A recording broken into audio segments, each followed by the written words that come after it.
But I think the Chinese have said all the way through this that we will match you blow for blow. And I think that's the message that's now coming through loud and clear.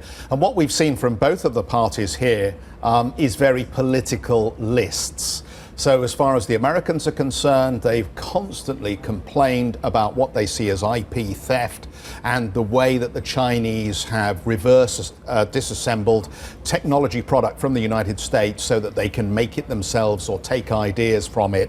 And so inevitably the Americans have imposed tariffs that reflect a desire to get the Chinese to desist.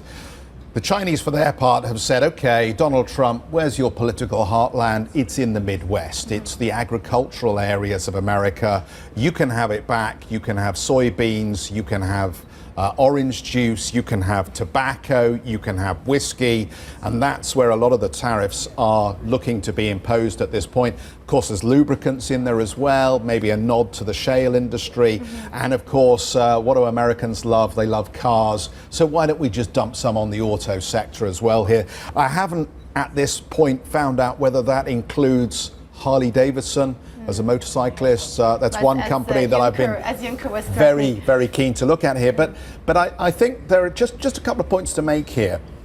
Both of these sets of tariffs are inclined to push the political positions of both sets of leadership. But it's worth pointing out here that when the Americans introduced their 50 billion, they did say there will be a process of consultation ongoing before full implementation, which looked to be holding out at least one card for the Chinese to take that suggested if you can come up with a good reason why we shouldn't do this, then maybe we can get round the table. And for their part, the Chinese have said here, these are the tariffs, but you know what? We haven't specified a time when they will be imposed.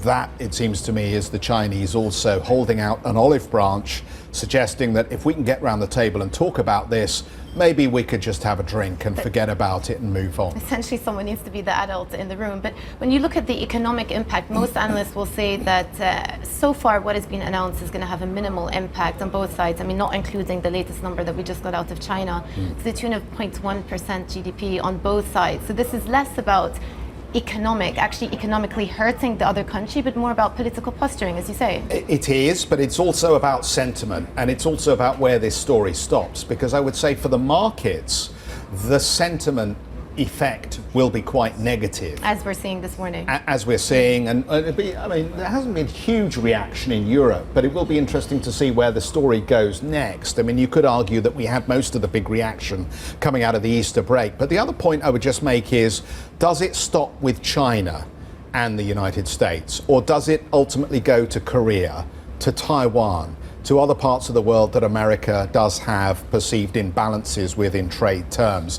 And I guess that's the worry, that this is a domino story, and as one country that has a significant surplus, China, gets dealt with, then there'll be another and another and another, because we know, according to the Trump playbook, you exert maximum pressure on the first negotiation and then you hope that everybody else steps in line.